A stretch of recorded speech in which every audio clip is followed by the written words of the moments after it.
भगवैष्णवाय तस्मै महाप्रेमरसप्रदाय चैतन्यचन्द्राय नमो नमस्ते चैतन्यचन्द्राय नमो नमस्ते चैतन्यचन्द्राय नमो नमस्ते जय जय श्री चैतन्य जय नित्यानंद जय अद्वैत चंद्र जय गौरभक्तवृंद जय जय श्री चैतन्य जय नित्यानंद जय अद्वैत चंद्र जय गौरभक्तवृंद हरे Krishna Krishna Krishna Hare Hare Hare Ram Ram Ram Hare Hare.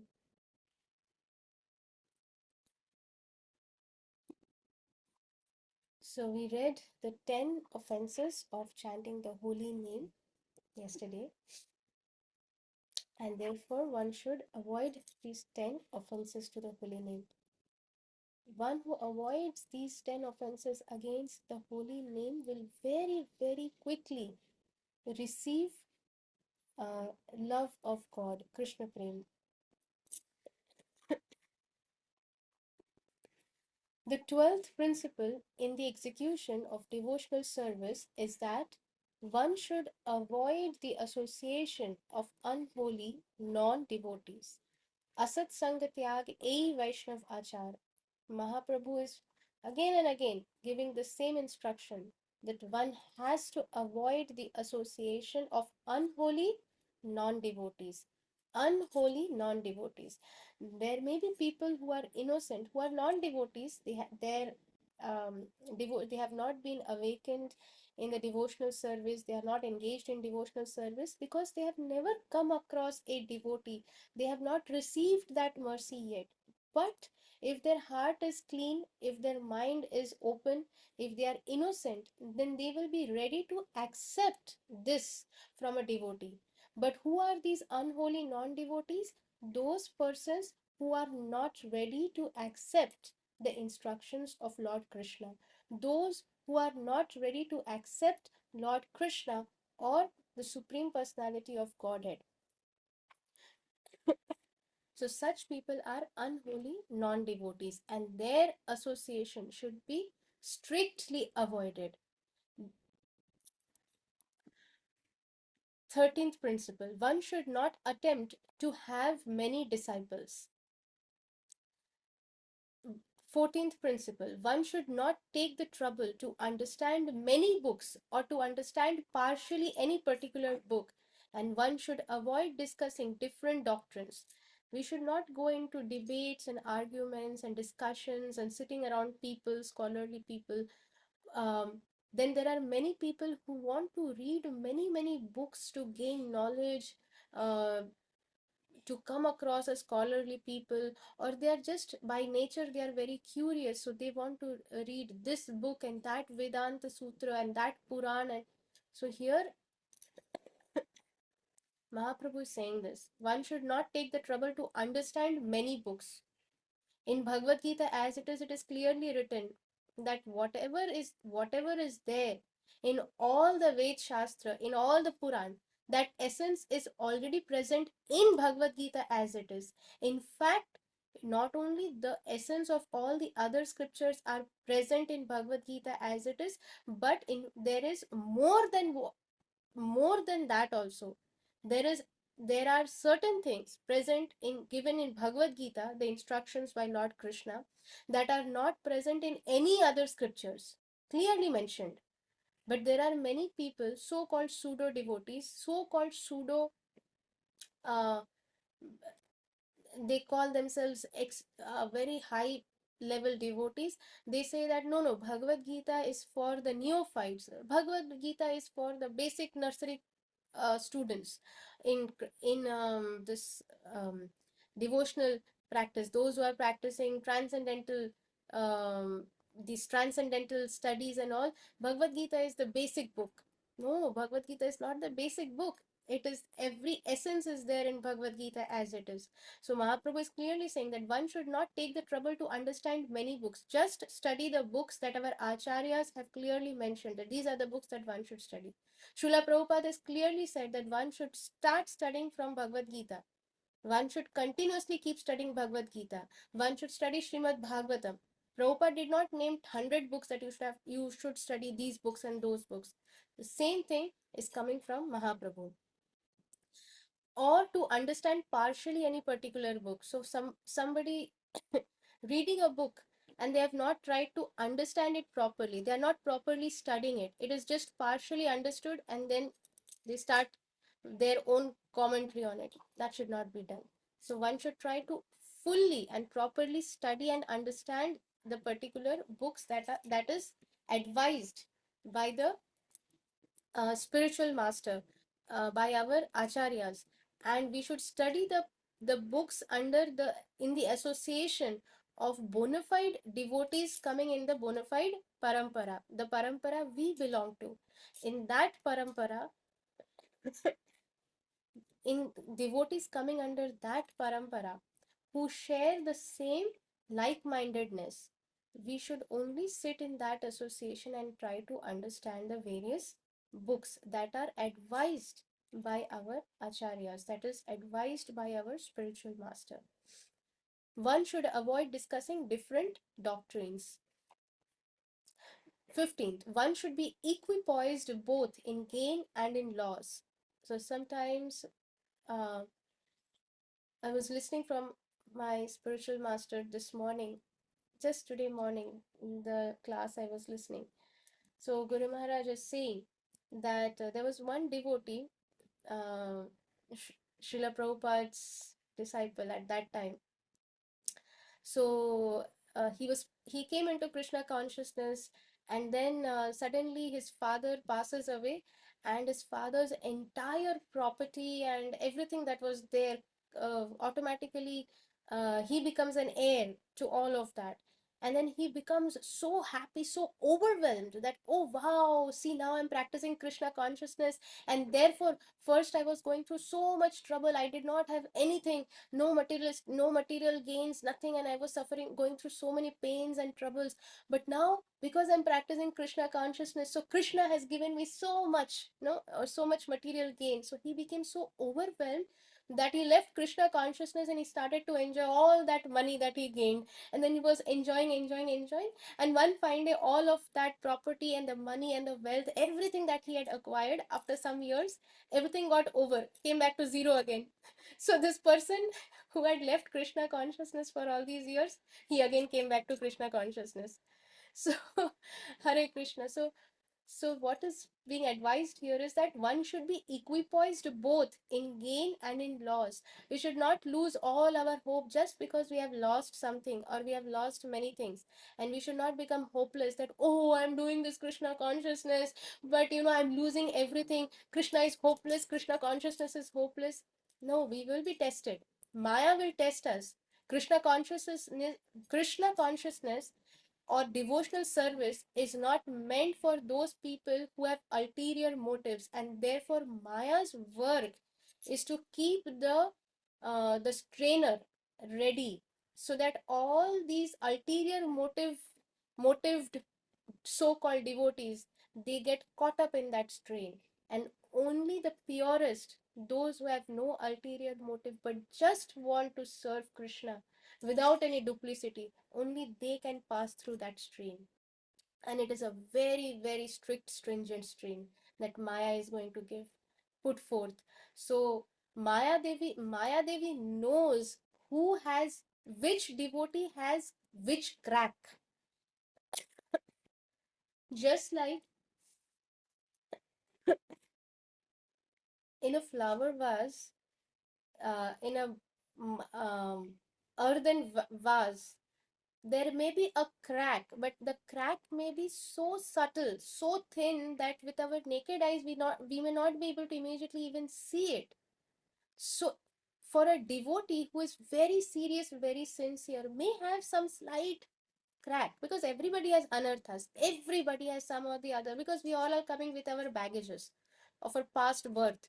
We are carrying our suitcases. Maya Devi knows who is carrying what in their suitcase, and therefore she knows how to enter into that gap like a tiny thin thread, but when it comes out from the other side, it comes out like a wild fire or like a huge plow, breaking the entire earthen pot into pieces. So we should not allow Maya Devi to enter through any crack that we have. Therefore, we should be very, very uh, serious, sincere, and constantly take shelter of our spiritual master and Krishna. And we should remain equipoised in gain and in loss. Tomorrow, suddenly, everybody comes and appreciates and admires and glorifies me, and bus, poof, the balloon that I'm carrying. If that goes on puffing up, puffing up, puffing up, then one day it is going to burst. Therefore, before the balloon starts puffing up, you have to take the balloon, throw it away. All this glorification is coming because Krishna and because my spiritual master, they are making me an instrument. And whatever the good the others are seeing in me is but the reflection of my spiritual master, is just the reflection of Krishna. I have nothing. I am zero. If my Guru and Krishna are not present, all these people, they will not even look at me. This is something that we should be always careful. So both in gain, sometimes we gain something so overwhelmed that we forget to do Krishna consciousness. Or sometimes when there is a loss, we are so lost, we become so hopeless, we lose all hope, we are shattered, and then we move out of Krishna consciousness. So both these situations are very dangerous. 16th, one should not be subject to any kind of lamentation. There is no need to lament, Arey, kya ho gaya? What happened? What happened? Hi, hi. There's no need, because everything is happening perfectly under the plan of Krishna. Even a leaf does not move without the permission of Krishna. Then what to speak of the devotees? Whatever is happening in the life of a devotee, everything is planned and approved by Krishna himself. Therefore, there is no need to lament. Yes, challenges will come, difficulties will come.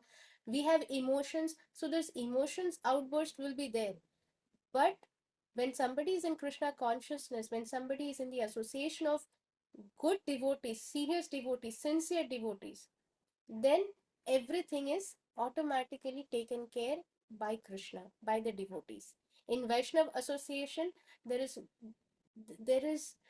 even lamentation, even if somebody is um, feeling very upset about something.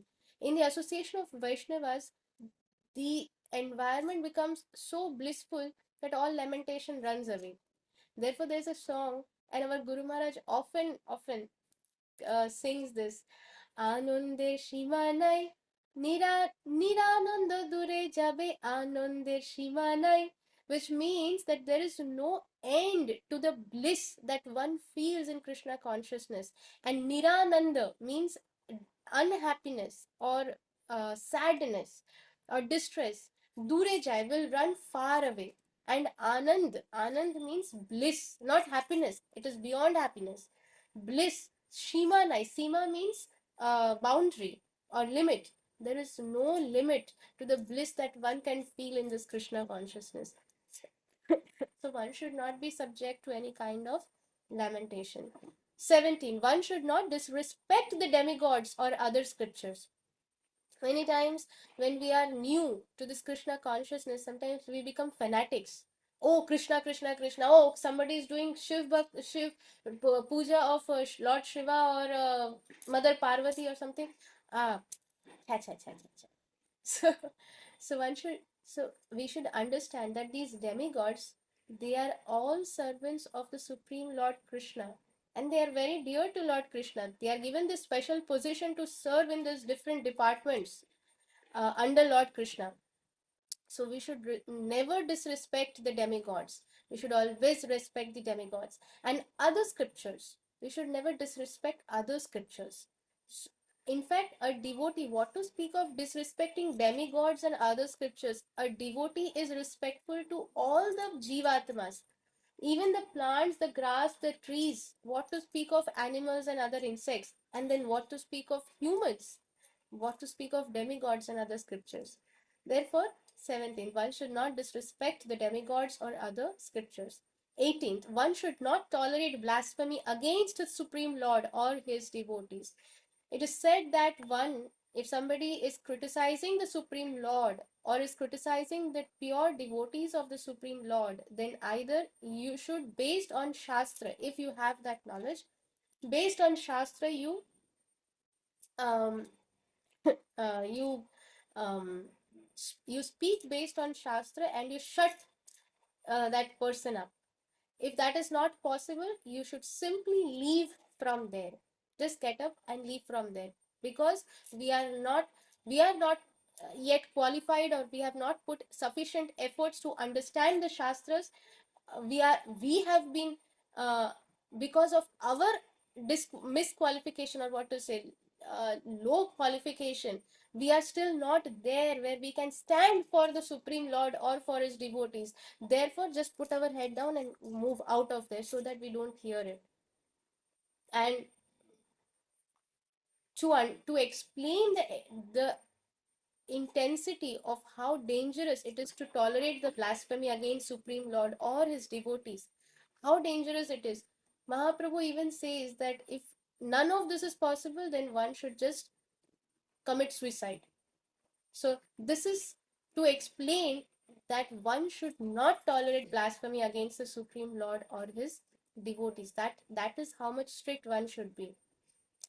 So we should, if we are not able to, um, if we are not able to speak based on Shastras with reference to Shastras and everything, then we should simply get up from there and move out of there and not tolerate such blasphemy.